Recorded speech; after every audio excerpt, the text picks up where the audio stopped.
नमस्कार, आप देख रहे हैं आज तक। आपके साथ मैं हूं अंजना ओम कश्यप। नमस्कार, मैं हूं श्वेता सिंह।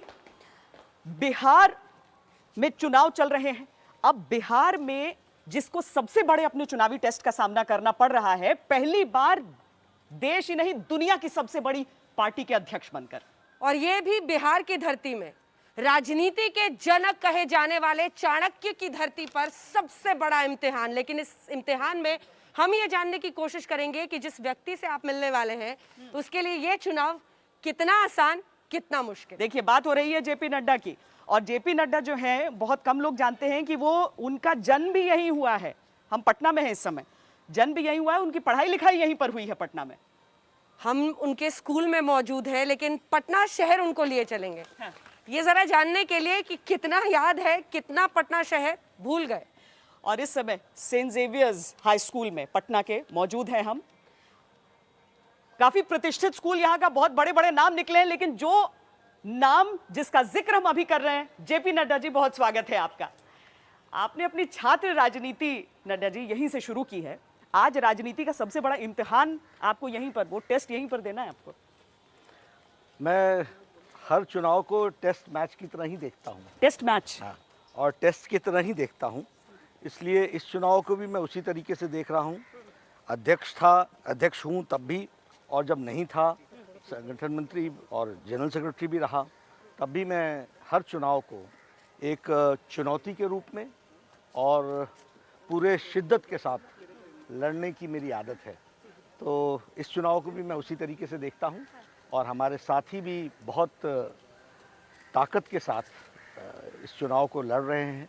पूरी उन्होंने अपनी शक्ति झोंकी हुई है, और मुझे पूरी उम्मीद है कि इस चुनाव में हमें अच्छी सफलता मिलेगी। आज जब यहाँ स्कूल में हम खड़े हैं, एक ऐसे स्कूल से शुरुआत, और यहाँ से अब आप बीजेपी के अध्यक्ष बन गए। चुनाव पर तो बाद में बात करेंगे, बहुत सारे सवाल हैं। पॉलिटिक्स में आए कैसे? जब आप छोटे थे, कहाँ से पॉलिटिक्स में?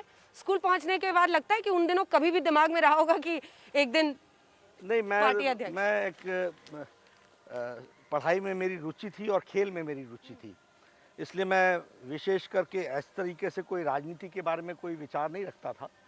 लेकिन यहाँ 72-73 के बाद बहुत बड़ा पॉलिटिकल अपहीवल हुआ, और उस अपहीवल में, क्योंकि मेरे पिताजी प्रोफेसर थे, उसका जो एपिक सेंटर था वो यूनिवर्सिटी थी, और मुझे यूनिवर्सिटी में ही रहने का मौका मिला। तो बहुत से हमारे साथियों से जब मुलाकात होती थी, तो ध्यान में आया कि राजनीतिक चेतना यहाँ बहुत प्रबल है, और वही राजनीतिक चेतना मुझे भी मैं भी उसमें आ गया। और 74 में मुझे याद है, मैं 10th का स्टूडेंट था, जैसा मैंने मैट्रिकुलेशन की। तो उस समय जयप्रकाश नारायण जी का आंदोलन चला, और जयप्रकाश नारायण जी के आंदोलन में मुझे याद है 18 मार्च 1974 मैं भी उसमें शामिल हो गया, और वो एजिटेशन बहुत आगे चल करके एक विराट रूप उसने लिया सारे देश में। आंदोलन देश में। और मुझे याद है कि एक मार्च हुई थी, शायद 5 जून का दिन था। 5 लाख सिग्नेचर्स के साथ गवर्नर आर.डी. भंडारे को देने के लिए, गफूर सरकार के बर्खास्तगी के लिए एक सिग्नेचर कैंपेन चला था। तो मैं उस समय 10th का विद्यार्थी था, मैं उसमें शामिल हो गया। आपका प्रीफेक्ट में नाम भी देख रहे हैं 74 में। जी, मैं यहाँ का हाउस कैप्टन था पैंथर्स का, और मेरा भाई टाइगर्स का हाउस कैप्टन था। मुझे खेल में बहुत रुचि थी। मैं माइल रेस चैंपियन भी था। स्कूल में रहते हुए भी आप ये सब कर रहे थे? मैं माइल रेस चैंपियन भी था, और मैं स्प्रिंट चैंपियन भी था, यानी 100 मीटर्स रेस का भी चैंपियन था। बहुत रेयर होता है कि लॉन्ग रेस वाले स्प्रिंट में आते हैं, लेकिन मैं था। और ये स्विमिंग पूल आप देख रहे हैं, मैं बिहार नंबर 4 रहा स्विमिंग में, और जूनियर्स में मैं बिहार नंबर 4 रहा। तो मुझे यहाँ सब लोग कहते थे कि नड्डा या तो क्लासरूम में मिलेगा या स्विमिंग पूल में मिलेगा। और बताइए, ये स्विमिंग में चैंपियन, मुझे प्रीफेक्ट आप। यहाँ मुझे प्रिंसिपल की तरफ से इजाज़त थी कि whenever I want I can use the swimming. अरे अब लेकिन अब स्विमिंग की चैंपियनशिप आपने छोड़ी, प्रीफेक्ट, पढ़ाई लिखाई में अच्छा लड़का, और ऐसा नेता कौन सा था जिसने आपको इतना प्रेरित कर दिया कि आप आ गए? जयप्रकाश नारायण जी ने मुझे प्रेरित किया, और मुझे याद है मेरे फॉर्मेटिव डेज में मैं सबसे पहली बार 1974 में जब मैं मैट्रिक की परीक्षा दे रहा था तो बीच के गैप में मैं पहली बार अनशन पर बैठा था। एज क्या रही होगी? 60 का बॉर्न हूँ, 14 साल, 74। तो मैं मेट्रिकुलेशन की परीक्षा भी दे रहा था, तो बीच में वो आया। हमारे मोहल्ले में उस समय सत्याग्रह चल रहा था और सब लोग उसमें पार्टिसिपेट कर रहे थे।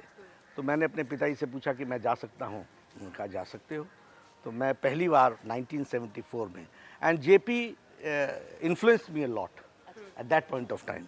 दूसरी बात ये थी कि राजनीतिक चेतना इस तरीके से जगी कि मेरी माताजी, हम यहाँ रहते थे जहाँ मौर्य होटल है अभी, ये वाइस चांसलर्स रेजिडेंस था पहले, we were the last to stay there.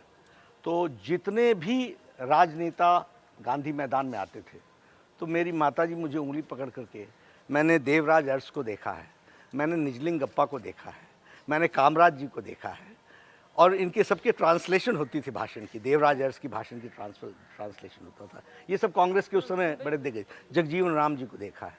और फिर अटल जी और गांधी मैदान ये पर्यायवाची थे, यानी अटल जी का आना हो और गांधी मैदान में सभा न हो और हम ना उपस्थित हो। कई बीजेपी नेताओं को उनकी कविताएं याद रहती हैं कंठस्थ। लेकिन ये गांधी मैदान और गांधी मैदान पटना की पहचान, जी, पटना से अपने आप को कैसे जोड़कर देखते हैं आप? क्योंकि हिमाचल प्रदेश के ओरिजिनली, और पटना में ही जन्म हुआ, और पटना में क्या ही होता है कि पटना से शैशव अवस्था, formative years can never be forgotten, उसको हम भूल नहीं सकते। मेरी जिंदगी का भी होश यहाँ आई मुझे, और बिहार की एक अजब हवा है, एक जिसको मैं कहता हूँ एक वार्मथ है, एक गर्मजोशी है, एक प्यार है, एक संस्कार है जिसको मैं जीता हूँ। और हिमाचल जाने के बावजूद भी मैं भावुक हो जाता हूँ जब मैं पटना की बात करूँ या बिहार की बात करूँ। मतलब मेरे वो खड़े हो जाते हैं रुक के। लेकिन I am emotionally involve, and यहाँ से मैंने बहुत कुछ सीखा है। और क्या होता है कि जब भी आप अपने जीवन की बातों को याद करते हैं तो फॉर्मेटिव डेज में जो आपकी विचार बनते हैं और वो इंट्रोस्पेक्शन का समय मिलता है, उसमें से वो गढ़ करके आगे निकलते हैं। तो उसमें जब भी मैं याद करता हूँ तो मुझे पटना, बिहार के लोग, मित्र साथी। नहीं तो और भी कुछ तो याद आता होगा आपको। देखिए स्कूल, और इसके बाद हम आपके कॉलेज भी चलेंगे, लेकिन आप आते हुए डाक बंगला चौराहा गए होंगे, आप इस तरफ से बेली रोड क्रॉस करके आए होंगे, वो वहाँ सब पे कहीं कहीं कोई वो फुचका वाला, कहीं पर कुछ मैं आपको 18 मार्च की बात सुनाऊं। 18 मार्च 1974 को सर्पेंटाइन रोड से हम लोग आंदोलन में जा रहे थे, और वहाँ आगे चल करके उन दिनों ये पानी का बौछार नहीं होती थी, लाठीचार्ज होती थी, एस्ट्रो गैस चलते थे और गोलियां चलती थी। तो 18 मार्च को मुझे याद है कि गोलियां चली थी, और मैं वहाँ से निकल करके वापस, हम लोगों को भीड़ तितर बितर हुई थी। दूसरी मुझे उस बेली रोड की याद है जब मैं शायद 5 जून होगा, जब एक लंबा जुलूस गांधी मैदान से निकला था। जयप्रकाश जी ने आशीर्वाद दिया था और हम भंडारे साहब को वो रखने गए थे, मेमोरेंडम देने गए थे। तो उस बेली रोड की मुझे वैसे याद है। फिर उसके बाद जब जयप्रकाश जी, शायद नवंबर का महीना था, 1975 की बात होगी, शुरू की, इमरजेंसी लगने से पहले जब लाठी चली थी, जब उनके ऊपर लाठी, तो नानाजी देशमुख का कंधा उस समय ही केम उनके बचाव के लिए, वो सामने आ गए। तो नानाजी देशमुख का कंधा, कॉलर बोन टूट गई थी, फिर उनको अस्पताल ले गए थे, तो वो भी मुझे याद है। और जयप्रकाश नारायण जी के निवास स्थान पर मैं गया था 11 अक्टूबर को। नानाजी देशमुख ने 60 साल पूरे होने पर, 61 साल होने पर राजनीति का त्याग करने का आशीर्वाद जयप्रकाश नारायण जी के सामने, मैं वहाँ मौजूद था जब उन्होंने डिक्लेयर किया कि I will quit politics and I will do social work. और मुझे लगा था कि ये क्या फैसला कर रहे हैं, अब 61 साल के बाद क्या करेंगे। और मैं ये कह सकता हूँ, क्योंकि मैं नानाजी देशमुख से अंतिम समय तक जुड़ा रहा, कि उनके लाइफ में पॉलिटिक्स से बड़ा काम उन्होंने 30 इयर्स सोसाइटी में किया। तो वो भी यादें मुझे ताज़ा हैं मेरे मन में, और उनसे भी मुझे प्रेरणा मिलती है। एक के बाद एक बड़े, जहाँ तक डाक बंगलों की बात की आपने, डाक बंगलों के बारे में लोगों को लगता है, लेकिन डाक बंगलो चौराहा जो था वो यंगस्टर्स का जमावड़ा था।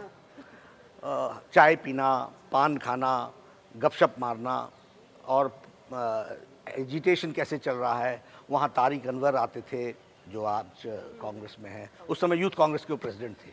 हमारे सुशील मोदी इकट्ठा होते थे, लालू यादव जी भी आते थे, फिर उसके बाद बाकी लोग भी आते थे, but this was a कॉन्ग्लोमरेशन of youngsters. लेकिन इसी से आगे जाएं तो एक कॉफ़ी बोर्ड था। कॉफ़ी बोर्ड में वहाँ सीनियर्स इकट्ठे होते थे। शैलेंद्र नाथ श्रीवास्तव, ही वॉज दी जो MP रहे, प्रोफेसर थे, और उन्होंने R.K. पांडे, फणीश्वर नाथ रेणु जी बड़े लेखक, जिसकी तीसरी कसम, जिस पर राज कपूर जी ने भी पिक्चर बनाई, ये लोग वहाँ पर इकट्ठे होते थे। And this was the think tank of Jayaprakash Narayan, Govindacharya, ये सब लोग उस समय आया करते थे वहाँ पर। तो सीरियस थिंकिंग वहाँ होती थी, और डांग बंगलो चौराहा में यंगस्टर्स इकट्ठे होते थे, और एक राजनीति यहाँ की हवा में और यहाँ के हर चीज में वातावरण में देखने को तो राजनीतिक चेतना से आपने शुरुआत की थी और आप तमाम पॉलिटिकल इवेंट्स बहुत करीब से देख रहे थे कम उम्र से। जरा परिवार पर आते हैं। आपके पिता प्रोफेसर थे और वो रांची बाद में शिफ्ट हो गए। फैमिली ने कभी रोका कि पॉलिटिक्स में क्यों जाना चाहते हो, अब यहाँ से पढ़ लिख रहे हो, ये बनो? बिहार में बड़ी नहीं, ऐसा नहीं था, ये बनना है, वो बनना है। मेरी फैमिली में बहुत हेल्दी डिस्कशन हुआ करती थी, और मुझे याद है कि मेरे पिताजी का बड़ा आग्रह होता था कि कोई रात का डिनर स्किप नहीं करेगा, और उस समय की जो राजनीतिक सामाजिक विषय होते थे उस पर डिस्कशन होती थी। मुझे याद है कि हर्षद मेहता का स्कैम मैंने वहीं पर समझा कि व्हाट इज़ दिस स्कैम। हाँ, मैंने उसी तरीके से मिसेस गांधी का नारा जो उस समय का गरीबी हटाओ का था, वो भी मैंने उसी डाइनिंग टेबल पर समझा कि इसमें से क्या निकलने वाला है। जयप्रकाश नारायण का आंदोलन भी, समग्र क्रांति क्या है और क्या सोचते हैं, इसकी डिस्कशन भी उसी पर होती थी। तो फैमिली में हमेशा डिस्कशन चलती थी। मेरे पिताजी प्रोफेसर थे, बाद में रांची यूनिवर्सिटी कुछ समय के लिए वाइस चांसलर के रूप में गए, बाद में फिर यहीं से रिटायर हुए पटना से। लेकिन उनके साथ मेरी बातचीत हुई। मैं पहले हमारे यहाँ से मेरे बैच से 15 IAS ऑफिसर्स निकले हैं। आज जो दिल्ली में जितने भी बैठे हैं इम्पॉर्टेंट सेक्रेटरीज, वो या तो मेरे क्लास फेलोज हैं या सीनियर या जूनियर हैं। तो वो Bihar produce, and the same is the IPS। सारे IPS जितने भी हैं उस 15 बैच से निकले थे। 15 लोग IPS में निकले थे। और बिहार की धमक है, ये धमक है, सारे ये धमक है और चमक, सारे नेता चमक। हाँ, और मैं बताऊँ आपको, ये सब मुझे IAS बनाना चाहते थे। यही तो मैं पूछना चाह रही थी कि दबाव था कि नहीं। तो और मुझे बहुत मदद करते थे। जब एग्जामिनेशन आता था तो मुझे अपने नोट्स। आपने UPSC दिया था? नहीं, मैंने कभी नहीं दिया। जैसे इमरजेंसी लगी, मैं पटना कॉलेज में आपको बताऊंगा, जैसे इमरजेंसी लगी उसके बाद मेरे विचार की दिशा बदल गई। और वैसे मैंने इकोनॉमिक्स, हिस्ट्री, पॉलिटिकल साइंस लिया था। जो कोई ये कहता था कि ये this type of combination generally लोग मार्क्स लूज करने के लिए लेते हैं, क्योंकि वो हमेशा कोई ना कोई लॉजिक या फिलॉसफी रखते हैं जिसमें उनको मार्क्स आ सकता है। लेकिन मैंने बेस ऑफ आर्ट्स समझ करके, क्योंकि मैं UPSC की तैयारी कर रहा था उस समय, लेकिन जैसे ही लेकिन जैसे ही इमरजेंसी लगी मेरा विचार बदल गया। मतलब 74 में जब आप स्कूल में पढ़ रहे थे? हाँ, नहीं, 74 में जब मैं स्कूल में पढ़ रहा था तो मैं UPSC की तरफ जा रहा था। अच्छा। लेकिन जब मैं 75 में इमरजेंसी लगी और मैं इंटरमीडिएट का फर्स्ट ईयर का विद्यार्थी बना, उस समय इमरजेंसी लगने के बाद मेरा विचार बदल गया। और फिर मैंने अपने पिताजी से डिस्कशन किया, और पिताजी उस समय, मेरे इकोनॉमिक्स, हिस्ट्री, पॉलिटिकल साइंस मेरा कॉम्बिनेशन था। He said then you take political science honours, don't go for history. So I took political science honours, and later he said that you should go for law, because there should be a professional degree if you want to go into politics. So he gave me permission. उन्होंने कहा कि आप जाइए, लेकिन आप political science के बाद आप लॉ कीजिए। और मैंने पॉलिटिकल साइंस किया, लॉ। नड्डा जी, आपके स्कूल में आपने कुछ यादें भी साझा की हैं, कैसे आप ये स्विमिंग पूल में आपको हमेशा के लिए एक परमिशन हो गया। आपके स्कूल के ही जो प्रिंसिपल हैं इस समय, उस समय तो खैर जो थे उनकी तस्वीरों में हमने देख लिया, लेकिन जो इस समय हैं उन्हें मैं यहाँ पर इस चर्चा में जोड़ना चाहूंगी, क्योंकि अपने जो ब्राइट एक्स स्टूडेंट्स होते हैं उनकी बात ही अलग होती है। सर, मैं उससे पहले आपको, this was my lawn tennis court. आप खेलते थे लॉन टेनिस? हाँ, and father Norbert Roy was the बर्सर here. उनके साथ मैं यहाँ पर लॉन टेनिस खेलता था। आप क्या नहीं करते थे? पढ़ाई कम करता था, बाकी सब कुछ करता था। टेनिस, स्विमिंग, पॉलिटिक्स सब यहीं शुरू कर दी थी आपने? और नाम ये सेंट जेवियर्स हाई स्कूल? ऐसा था, ये जो मौर्य होटल है पास था, तो 10 मिनट्स वॉक था। तो मैं इस स्कूल का पूरा utilization, all Saturday Sunday full day I used to be here. Across the road ही है ये। तो यहाँ पहले हैंडबॉल खेलना, फिर लॉन टेनिस खेलना, फिर स्विमिंग करना, और फिर घर में जब लोग याद करते थे, उन दिनों टेलीफोन तो होता नहीं था, तो घर से आदमी आता था कि बुला रहे हैं, तो मैं चला नहीं, जाता। आप प्रीफेक्ट थे, मतलब स्पीचेस भी आप देते होंगे, आप डिबेटर, असेंबली को एड्रेस डिबेट करते मैंने होंगे, आप पहली डिबेट यहीं सीखी। तो आप कैसे स्पीकर हैं वो तो कोई और बता पाएगा ना हमें। हमारे साथ स्कूल के प्रिंसिपल अब जुड़ गए हैं। बहुत स्वागत है आपका आज तक पर। Thank you so much. कितने खुश होते हैं आप इस बात से कि इस स्कूल से पढ़ा हुआ एक बच्चा आज दुनिया की सबसे बड़ी पार्टी। उसके लिए मेरे पास शब्द नहीं है कि हमारे एक पूर्व छात्र विश्व के सबसे अपॉलिटिकल पार्टी के प्रेसिडेंट बने हैं। ये हमारे लिए गर्व की बात है, प्रतिष्ठा की बात है।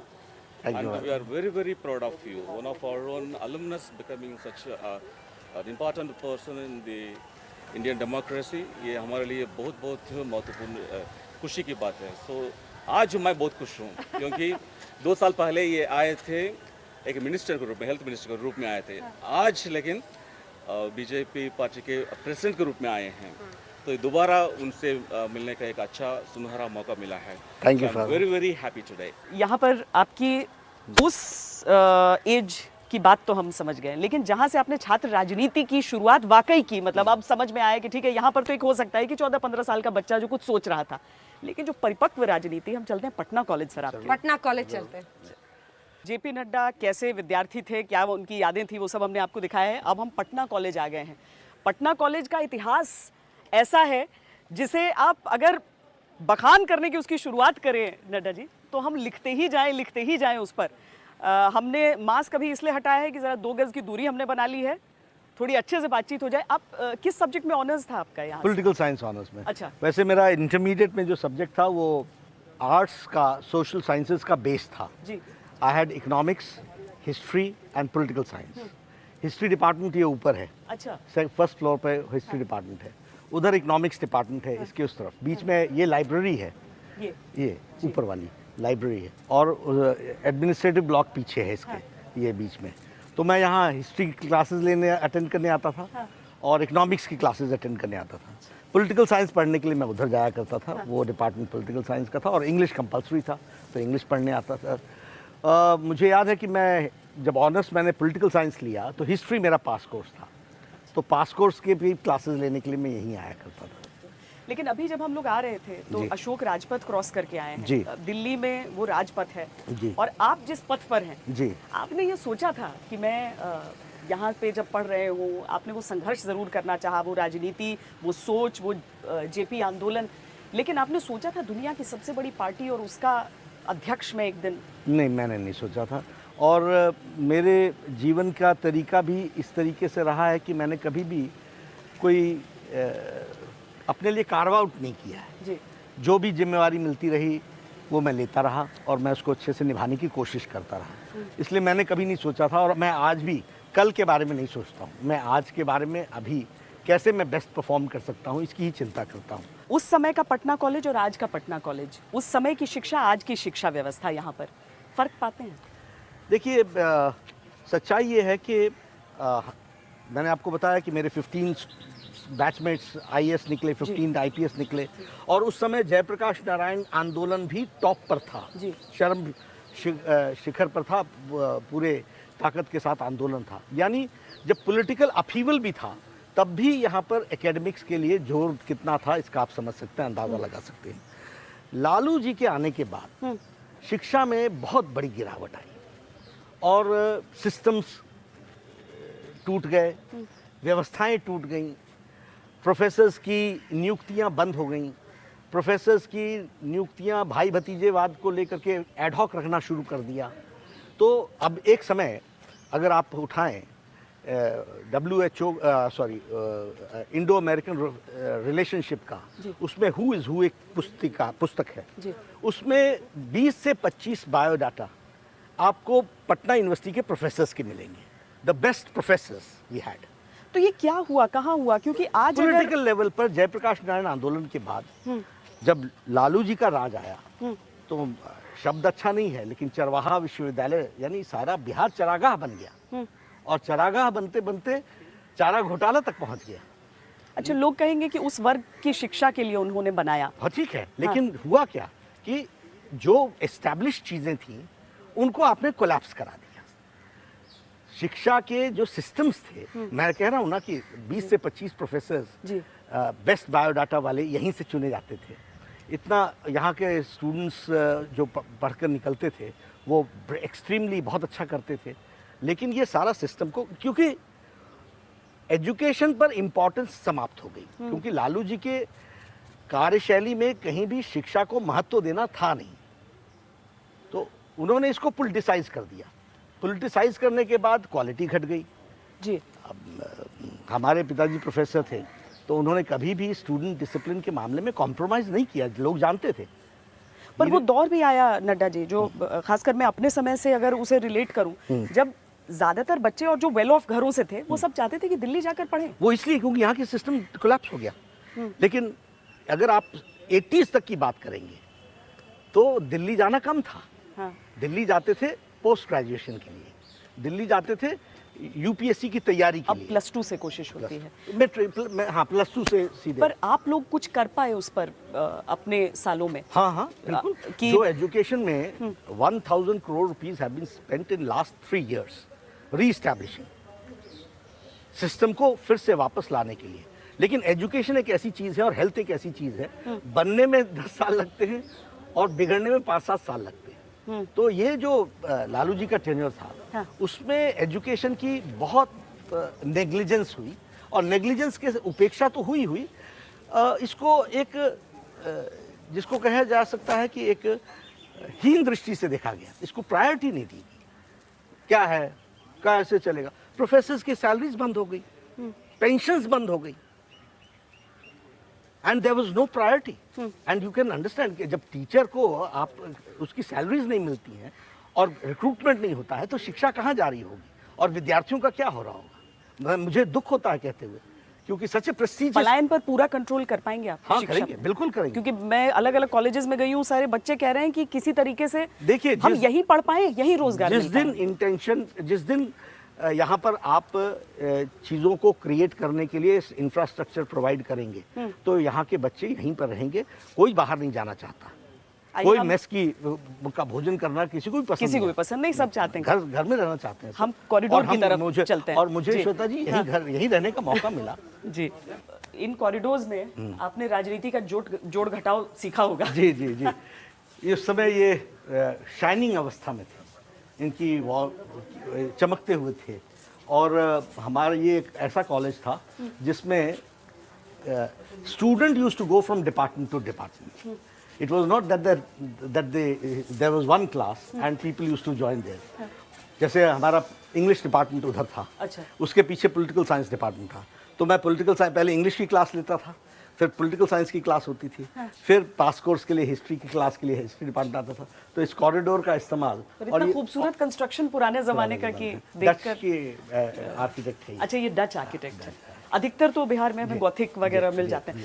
लेकिन इस बार देखिए, अब चुनाव पर जरा सा हम आते हैं, क्योंकि चुनाव प्रचार जो आपका चल रहा है, कितने संतुष्ट हैं आप अभी तक? आपको लग रहा है कि मजबूत स्थिति में है? बिल्कुल। बिहार की जनता नीतीश जी को सपोर्ट करना चाहती है, स्टेबिलिटी चाहती है, और स्टेबिलिटी के साथ साथ विकास चाहती है। और ये संभव नरेंद्र मोदी जी के नेतृत्व में देश की तरफ से बिहार को सपोर्ट मिले, इसकी इच्छा है। और नीतीश कुमार जी यहाँ पर उस डिलीवरी को अच्छे तरीके से करने में सक्षम है। आपको एंटी इनकम्बेंसी नहीं दिख रही है? देखिए, क्या होता है, जब जो भी कोई आदमी व्यक्ति रूलिंग में होता है तो लोग कुछ न कुछ विषय तो निकालते हैं जिसको हम एंटी इनकम्बेंसी कहते हैं।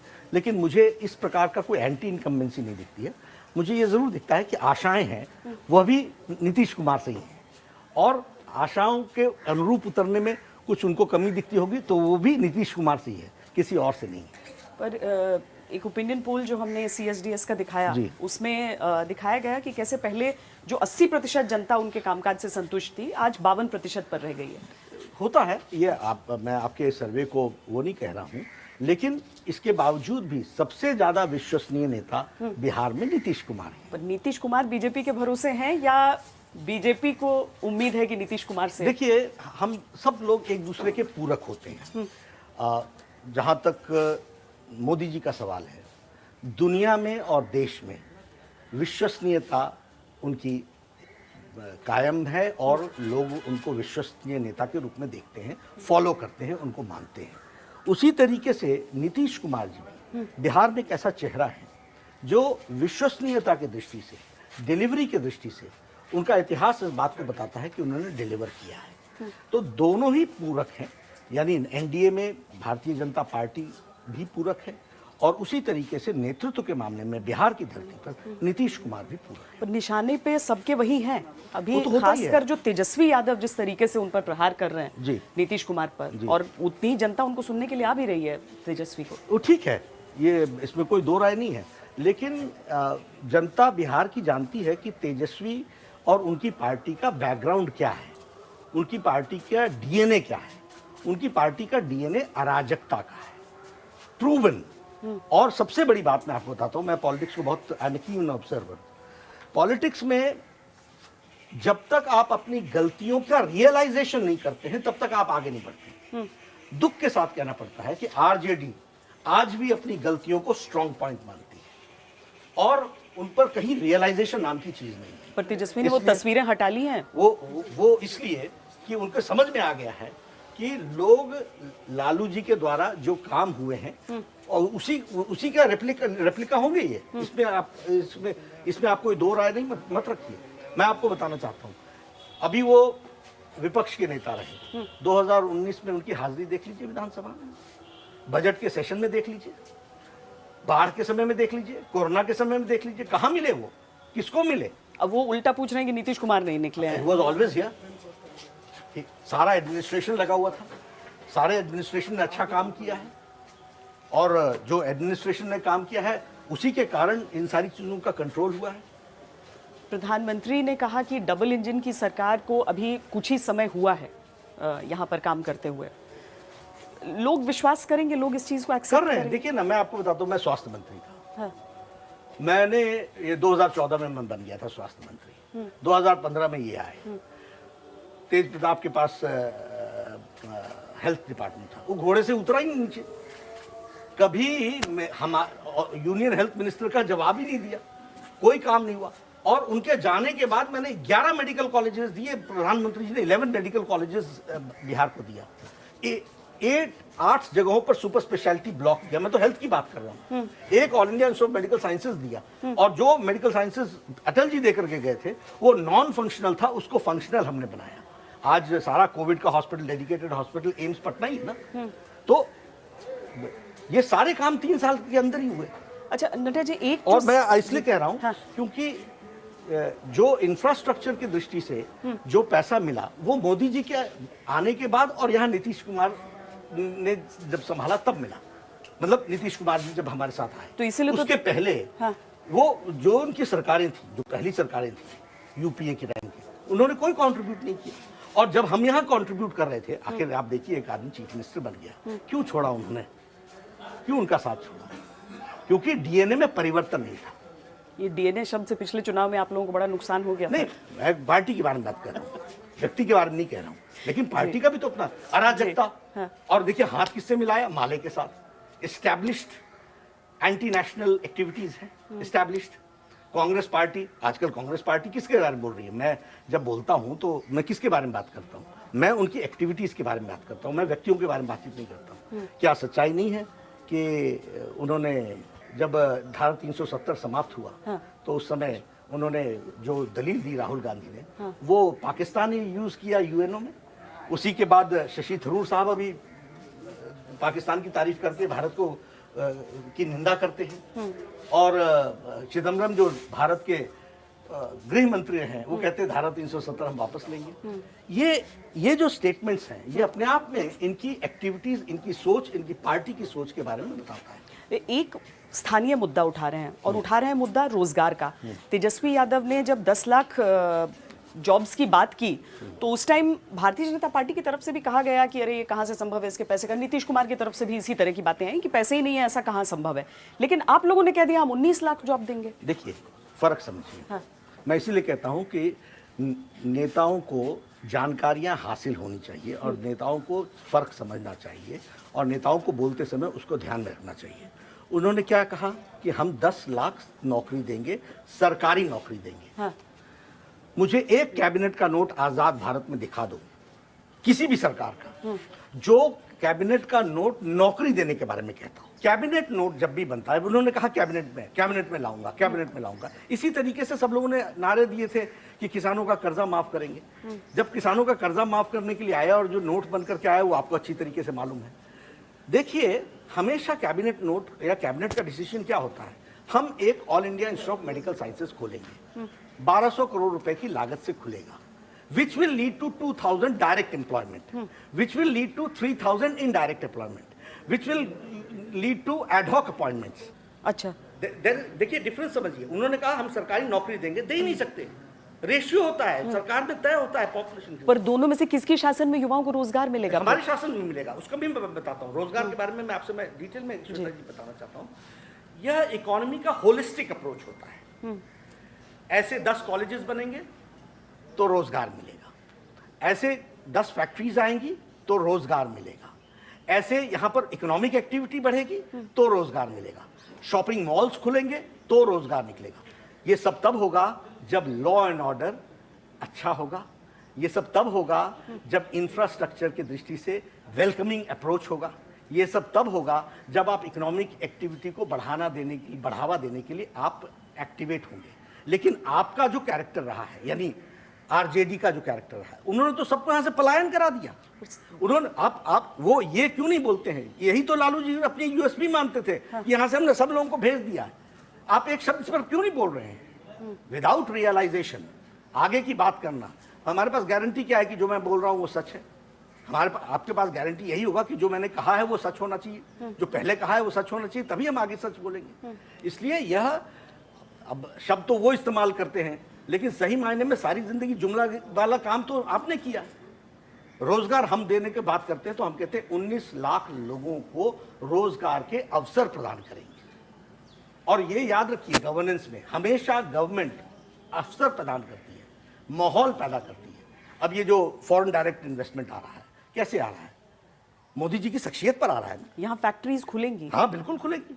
इसीलिए मैं कह रहा हूं कि ये बड़ा क्रूशियल जंक्शन। पहले से बंद बहुत सारी हो हाँ, वो सब खुलेंगी। और बंद किसने किया? कांग्रेस के जमाने में बंद हुआ, आरजेडी के जमाने में बंद हुआ। और ये इन सारी बातों के बारे में ये अब ये देखिए, बरौनी की तस्वीर अब बदली कि नहीं बदली? पाइपलाइंस बिछ रही कि नहीं बिछ रही है? बरौनी में तो पहले से एक इंडस्ट्रियल, सारी इंडस्ट्री समाप्त हो गई थी, दब गई थी, बंद हो रही थी। वैगन इंडस्ट्रीज बंद हो गई यहाँ की, यहाँ सिलेंडर्स मैन्युफैक्चर होते थे, बंद हो गए। यहाँ के टाटा ने शोरूम अपना बंद कर दिया था, शोरूम्स बंद हुए। हाँ, तो ये वातावरण किसने दिया? नीतीश कुमार जी ने दिया।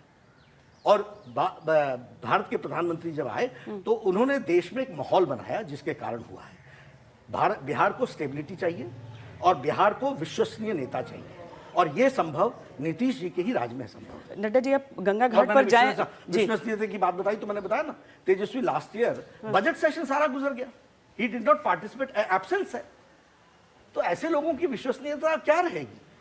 चलिए, कुछ ऐसी चीजें गंगा घाट पे भी दिखती हैं जहां पर अंजना है, लेकिन आप वहां पर जाएं यहाँ से। उससे पहले एक और सवाल मैं आपसे जान लेना चाहती हूँ, क्योंकि आज भी बिहार के लोग अगर दिल्ली एम्स में चाहते हैं कि उनका जाके इलाज हो जाए, क्या वो विश्वास की कमी है? आप कहते हैं यहाँ पर एम्स, पटना में तो एम्स शुरू हो गया है, क्या व्यवस्था ऐसी नहीं है अभी तक? और अगर नहीं है तो कब तक हो पाएगी? देखिए, any institution takes 10 to 15 years to establish. मैं आपको बताता हूं, इसमें जिस दिन से देखिए ऐसे जैसे पीएमसीएच का ही उद्धार हो जाता है, जीर्णोद्धार के बारे में बता रहा हूं श्वेता जी आपको।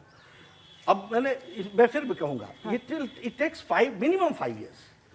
अब इन पीएमसीएच की बात कीजिए, 250 करोड़ रुपए मैंने पिछले साल अपनी हेल्थ मिनिस्टर जब मैं था 2019 के जनवरी में आकर मैंने शिलान्यास किया। नीतीश कुमार जी साथ थे, रविशंकर प्रसाद जी साथ थे, सब लोग साथ थे। 250 करोड़ रुपए का सुपर स्पेशलिटी ब्लॉक, 7 ब्लॉक्स बन रहे हैं। उसके बाद नीतीश जी के साथ बातचीत करने के बाद अभी पटना में देश का सबसे बड़ा हॉस्पिटल जो बन रहा है वो पीएमसीएच में बन रहा है। 5400 beds and 5,500 crore rupees are to be spent on it. PMCH में। और अब लेकिन मैं आपको ये फिर बताता हूँ, तस्वीर ये इसको 5 साल लगेगा, क्योंकि ये एक चुटकी बजाने वाला सोल्यूशन नहीं है। हेल्थ हब है, health and education, they take years. देखिए, अब स्टाफ भरना, अब हम आपको बताते हैं, एम्स की बात बताता हूँ। मैं हेल्थ मिनिस्टर रहा, 250 पोस्टें निकलती हैं। 250 पोस्ट में हम भरते हैं 60, 70, बाकी के आगे क्या लिखते हैं? Not found fit. क्यों लिखते हैं? क्योंकि we can not compromise on the standards of AIIMS, है ना? टॉप स्टूडेंट चाहिए हमको। और हमने ये भी व्यवस्था की है कि एम्स के बच्चे कहीं और नहीं जाएंगे, वो एम्स में ही आएंगे, उनको हम कैंपस रिक्रूटमेंट दे रहे हैं। इससे ज्यादा हम फास्ट कैसे जा सकते हैं? If this is the only way, that is the shortest वे। चलिए गंगा घाट की तरफ।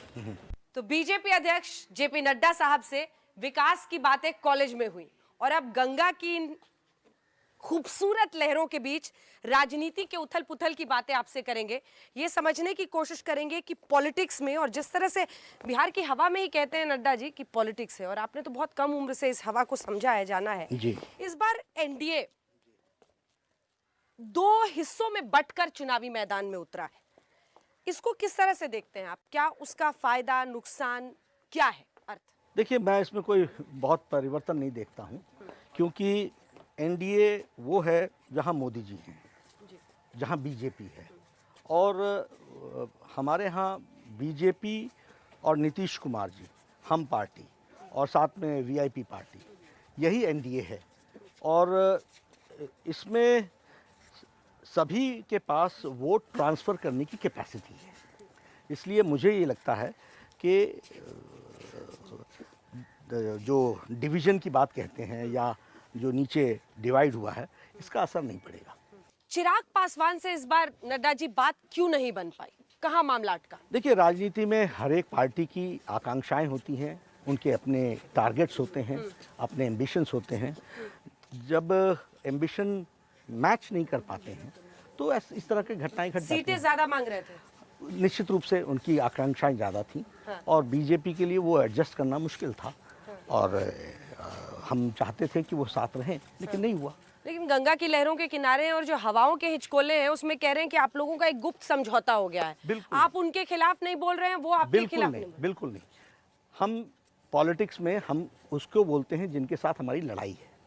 वो है तेजस्वी के साथ, वो है आरजेडी के साथ, वो है माले के साथ, वो है कांग्रेस के साथ। और आइडियोलॉजिकली और पॉलिटिकली भी दोनों लड़ाइयाँ हमारी आरजेडी के साथ है, इसलिए वो विषय सामने है।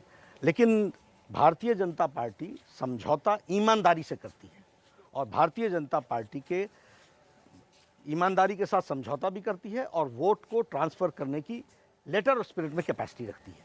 इसलिए हम लोग बिल्कुल इस तरीके से चुनाव लड़ रहे हैं, और हमारा कोई भी संबंध एलजेपी से नहीं है, और कोई भी हमारा कार्यकर्ता का संबंध एलजेपी से नहीं वो है। तो कह रहे हैं मोदी जी बहुत प्यारे हैं, मैं मोदी जी का ठीक है हनुमान ना, हूँ। वो कहना चाहें कहें, लेकिन भारतीय जनता पार्टी स्पष्ट रूप में नीतीश कुमार के साथ है। नीतीश कुमार के साथ है, इसीलिए चिराग के साथ नहीं है, क्योंकि उन्होंने नीतीश पर इस तरह से धावा बोल दिया है। वो उनका विषय है, लेकिन भारतीय जनता पार्टी नीतीश कुमार के साथ एनडीए में अलायंस में चुनाव लड़ रही है, और हम पूरी ईमानदारी और शिद्दत के साथ, और हमारा कार्यकर्ता ईमानदारी और शिद्दत के साथ अलायंस के धर्म को निभाते हुए आगे बढ़ रहे हैं। आप तो पटना से हैं, तो आप यहाँ की पॉलिटिक्स को भी समझते हैं। देखिए, जातीय समीकरण बिहार की राजनीति का, आप माने ना माने, एक ऐसा हिस्सा है जिसको कोई नकार नहीं सकता है।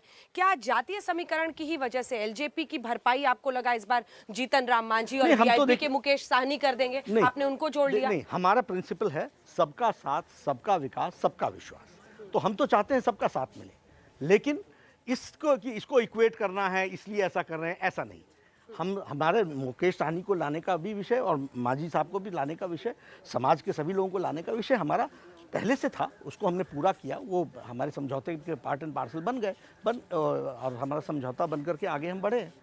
चिराग के साथ नहीं हो पाया। अब जरा मुद्दे की बात पर आते हैं सर। रिजल्ट के दिन पर पहुंचते हैं, 10 के दिन, 10 नवंबर। अगर मामला अटकता है, अगर बीजेपी की ज्यादा सीटें आ जाती है जेडीयू से, तो तब भी नीतीश ही मुख्यमंत्री पहली बात तो है कि मामला अटकेगा नहीं। सीधा सीधा आपके भी सर्वेस बता रहे हैं स्पष्ट रूप से कि वो डबल डिजिट में रुक रहे हैं और हम 3 डिजिट में जा रहे हैं। और दूसरी बात यह है कि जो आपका सर्वे बताता है उससे हम 10% इंक्रीज ही करेंगे, क्योंकि आपका भी सर्वे कितनी सीटें? अच्छा, लास्ट में, इस पे लास्ट में आएंगे। ठीक है, तो हम उस 10% इंक्रीज ही करेंगे, कंफर्टेबल मेजॉरिटी में रहेंगे। और इसलिए ये संभव, इसकी आवश्यकता नहीं है, नंबर 1। नंबर 2, हम ईमानदारी से जो कहते हैं वो हम निभाते हैं। इसलिए कम वोट में Nitish will be the leader of the.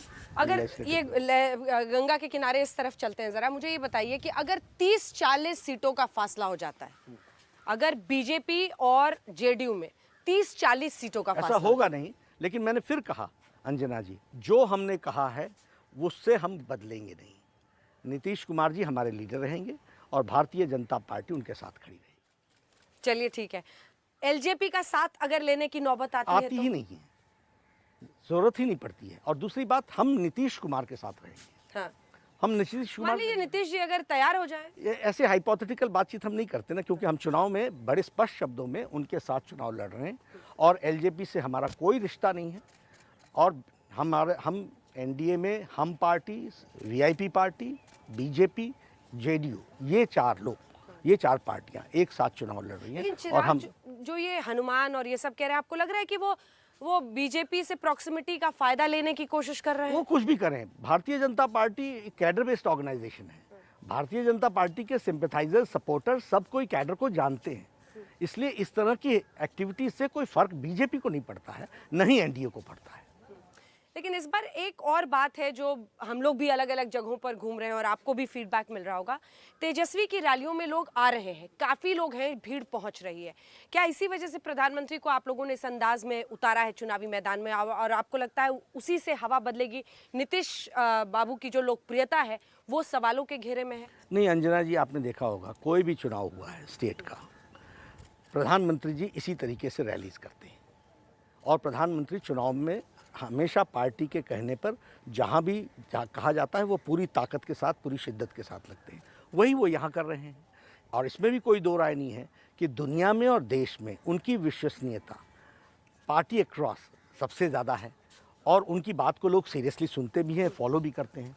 तो हम प्रधानमंत्री जी का रैली होना स्वाभाविक है, लेकिन उनकी रैली के कारण प्रधानमंत्री आ रहे हैं ऐसा नहीं है। हमेशा पिछली बार भी चुनाव में आए थे, उससे पिछले चुनाव में भी आए थे, हर चुनाव में वह इसी शिद्दत के साथ चुनाव में उतरते हैं। और पार्टी हमेशा उनसे रिक्वेस्ट भी करती है और वो पार्टी की जब भी रिक्वेस्ट आई है तो उसको उन्होंने सुना है, उसको वो मानते हैं और फॉलो करते हैं और पार्टी को ताकत प्रदान होती है। पीएम आते हैं वो तो ठीक है सर, अनुच्छेद 370 भी आ गया, राम मंदिर भी आ गया, क्या है थोड़ा सुशासन से विश्वास डगमगा रहा है क्या? नहीं, ऐसा नहीं। सुशासन तो कश्मीर से क्या लेना देना सर बिहार का? सब बहुत लेना देना है।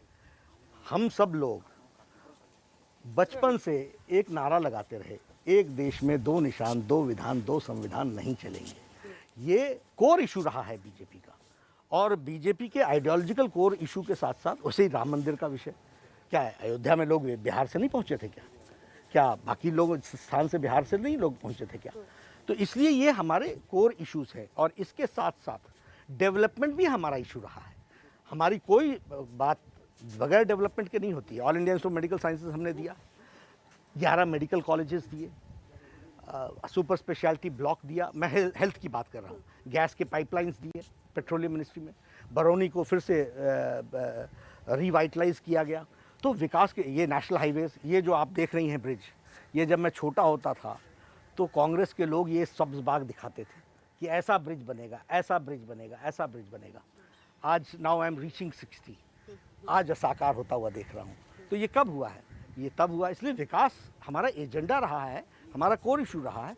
लेकिन जिसके लिए हमने बचपन से, मतलब भारतीय जनसंघ की स्थापना 1952 में श्यामा प्रसाद मुखर्जी ने की, तो एक देश में दो निशान, दो विधान, दो संविधान नहीं चलेंगे। और इसलिए भारतीय जनता पार्टी के आइडियोलॉजिकली सिंपैथाइजर्स सभी जगह इस बात से खुश होते हैं। और ये हमारा इशू है, आखिर इसको सॉल्व करके दिया है। कांग्रेस पार्टी के जवाहरलाल नेहरू जी बोलते थे ये तो घिस घिस के घिस जाएगा, यानी आप में हिम्मत नहीं थी कि आप इसको ख़त्म करें, और जब लगाना था तो आपने कहा था टेम्पररी है। ये मोदी जी की हिम्मत और राजनीतिक इच्छा शक्ति और अमित शाह जी की रणनीति ने धारा 370 को धाराशाही किया है। अब मुझे बताइए जरा तेजस्वी यादव के बारे में। युवा नेता के तौर पर उभर रहे हैं, 10 लाख नौकरियां दूंगा, और उन्होंने प्रधानमंत्री को भी खूब ललकारा है और कहा है कि मुझे ये उम्मीद थी कि पीएम यहाँ पर नौकरियों की बात करते, पीएम विकास की बात करते। पीएम ने तो सिर्फ बात की है अनुच्छेद 370 और ऐसे मुद्दों की। तेजस्वी यादव, उनमें आप एक जबरदस्त टक्कर देख रहे हैं?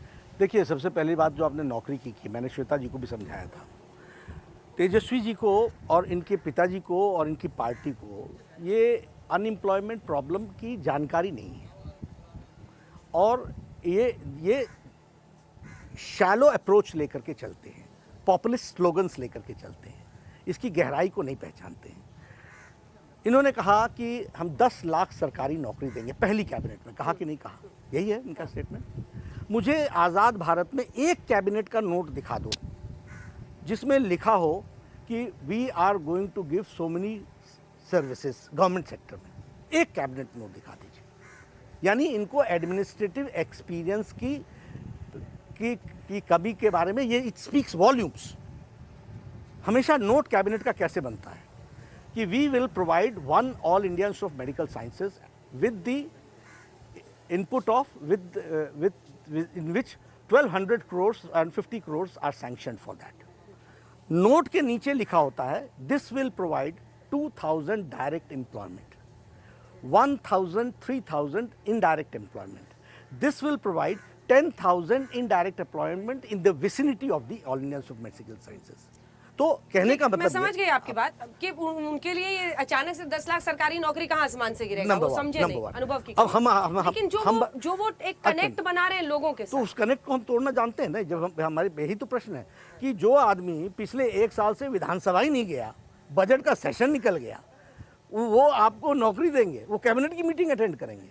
आप जब थे, इनके भाई स्वास्थ्य मंत्री थे, मैं स्वास्थ्य मंत्री था, तो वो तो घोड़े से नीचे नहीं उतरे और हम मांगते रहे कि भैया डेंगू के लिए, तुम्हारे को उपचार के लिए हम क्या मदद करना चाहें, फोन पर ही नहीं आए। All India institute of medical sciences का ये बतौर स्वास्थ्य मंत्री आप बता रहे हैं जब आपने जी बिल्कुल। और उसी तरीके से ये जब administrative after all Nitish ji को इनको क्यों छोड़ना पड़ा, समझौते में चुनाव लड़ा था, क्यों छोड़ना पड़ा? इसलिए कि उनके समझ में आया कि इनके साथ इनका जो पार्टी का कैरेक्टर है वो कैरेक्टर अराजकता का है, वो कैरेक्टर नॉन कंप्लायंस का है, वो कैरेक्टर आज ये जो पलायन हुआ जिसको यूएसपी समझते थे लालू प्रसाद यादव जी, आज बिहार की जनता से माफ़ी क्यों नहीं मांगते हैं? आपको माफ़ी मांगनी चाहिए कि आपके कारण सारा बिहार पलायन कर गया। हम लोग यहाँ से पढ़ने वाले लोग आज इंटरमीडिएट के बाद, लालू प्रसाद यादव की लेगेसी लेके वो घूम रहे हैं, फोटो लगाए ना लगाए, चर्चा होती है, बात हो रही है, आपको लग रहा है वो लेगेसी उनको फायदा पहुंचाएगा कि हानि पहुंचाएगा?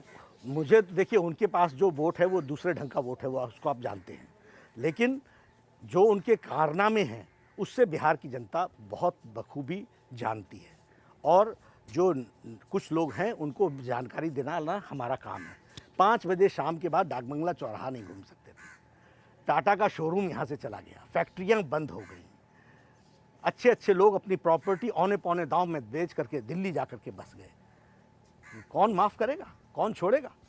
पर एक पीढ़ी यहाँ पर ऐसी भी है नड्डा जी जिसने लालू राज को नहीं देखा है, वो पीढ़ी जब ये 10 लाख नौकरी ये कर देंगे, वो अभी चुनाव में इन सारी चीज़ों को एक्सप्लेन करने का हमको भी तो मौका मिल रहा है, हम भी तो एक्सप्लेन करेंगे और उनके पिताजी भी उनको एक्सप्लेन करेंगे बच्चों को। पिताजी तो जानते हैं ना, ये कोटा में कोचिंग इंस्टीट्यूट में गए, सब लोग वहाँ क्यों पहुँचे? पहले यहाँ के कोचिंग इंस्टीट्यूट फ्लरिश करते थे, यहाँ के टीचर्स की कोचिंग इंस्टीट्यूट में महारत हासिल थी। मैंने आपसे कहा कि 15 IAS officers are from my batch, 15 IPS officers are from my batch, और हर बैच में ऐसे निकलते थे। तो ये पलायन हुआ और इस पलायन को लालू जी ने यूएसपी समझा।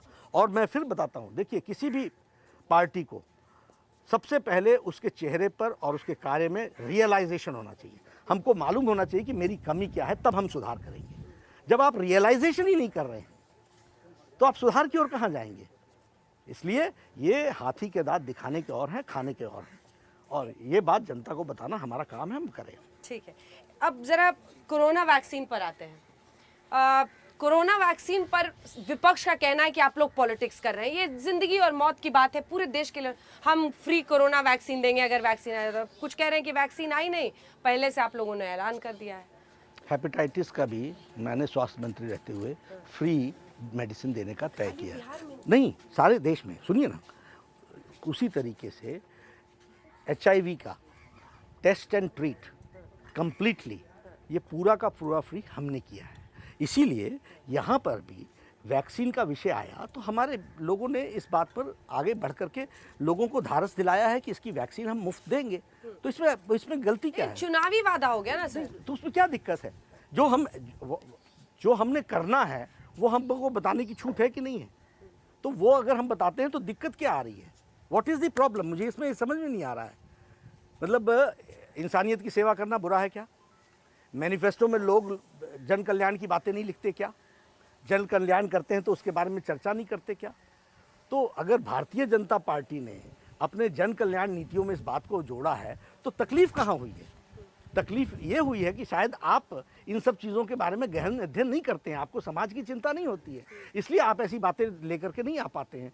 हमारे को चिंता होती है समाज की, हमको आगे भविष्य देखना होता है, हमको समाज की चिंता होती है, इसलिए हम इस बात को लिखते हैं। पटना के आप हैं और पूरा हमने आपका स्कूल, कॉलेज, गंगा घाट, यहाँ पर आप बता रहे थे इस पुल पर, चूंकि आप स्विमर थे, कभी यहाँ पर पहल की थी क्या? मैंने कहा कि 6 times I have crossed Ganges. आपने इस पार से उस पार 6 तैर बार करके। अच्छा जी।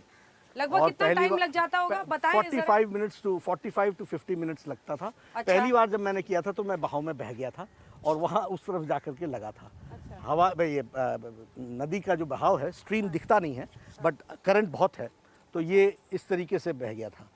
फिर वहाँ से क्रॉस अगर सीधा करना हो तो तिरछा चलना पड़ता है।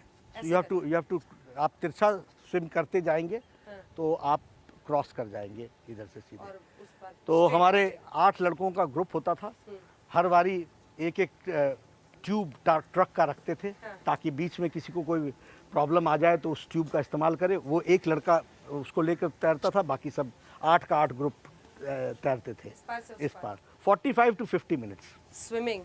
और स्विमिंग का गंगा की लहरों पर क्या मजा और है? इसमें एक बात और है कि जब आप बीच में पहुंचते हैं तो आपको लगता है कि आप बीच में पहुंच गए हैं। सच्चाई ये होती है कि आप गैंजेस के 1/4 पर ही होते हैं, क्योंकि तैरने में डिस्टेंस पता नहीं चलता है कि कितना डिस्टेंस हमने कवर किया है। तो आप ये समझिए कि जब आप कंटिन्यूअसली करना, तो पहली बार में 45 मिनट्स हुआ था या पहली बार में 1 hour 45 मिनट्स, फिर बाद में 45 मिनट्स, वो हम चले गए ना, उसमें बह गए। और लिट्टी चोखा का मजा लिया कि नहीं कभी? बहुत। हर होली के समय हम हैं आप हिमाचल के। अब बताइए कि हिमाचल का खाना ज्यादा मजेदार आपको लगता है या ये मजेदार लगता है? मैं आपको धर्म संकट में डालना चाहती हूँ। नहीं, दोनों ही बहुत अच्छे लगते हैं। हाँ, ये यहाँ की पूड़ी भाजी लिट्टी चोखा इसका अंदाज है, और हिमाचल प्रदेश की धुली दाल, हिमाचल प्रदेश की सेपू बड़ी, हिमाचल प्रदेश का फलदा, ये अपने आप में थोड़ा सा हिमाचल प्रदेश भी अंदर है और बिहार भी अंदर है, परवरिश यहाँ पर हुई है। तो धन्यवाद जी। सीटों का आकलन मैं आपसे कह रहा था कि जो आपके सर्वे रिपोर्ट्स हैं, उस सर्वे रिपोर्ट से 10 to 15% का इंक्रीज होगा, और Bharatiya Janata party NDA comfortable majority 150-155 सीटों की बात कर रहे हैं। जी मैं इसलिए कह रहा हूँ क्योंकि जो मैं माहौल देख रहा हूँ और जो हमारी वोट ट्रांसफ़र कैपेसिटी है उसको ध्यान में रखते हुए जो अभी का सर्वे आया है उससे हम इंक्रीज़ कर रहे हैं। तो इसलिए चुनाव का 2nd फेज़ 3rd फेज़ और बढ़ता चला जाएगा, और भारतीय जनता पार्टी 2/3 मेजॉरिटी से सरकार बना रही है। चलिए जेपी नड्डा जी, आप आए हमारे साथ, आपने तमाम मुद्दों पर अब लिट्टी चोखा का मजा लिया जाए। अभी यहाँ से चुनावी घमासान आपके लिए आगे और भी महत्वपूर्ण होने वाला है। कुछ दिनों बाद वोटिंग होनी है, 3 चरणों में मतदान, और उसके बाद दिन गिनती का, और फिर बतौर प्रेसिडेंट आपके लिए ये पहला बड़ा इम्तिहान है। बहुत बहुत धन्यवाद आज तक। धन्यवाद अंजना। देश दुनिया की बाकी खबरों के लिए आप देखते रहिए आज तक। नमस्कार, मैं हूं अंजना ओम कश्यप। हमें उम्मीद है ये वीडियो आपको पसंद आया होगा। लेटेस्ट खबरों के लिए यूं ही देखते रहिए आज तक, और इस वीडियो के पसंद आने पर लाइक, शेयर एंड सब्सक्राइब करना ना भूलें।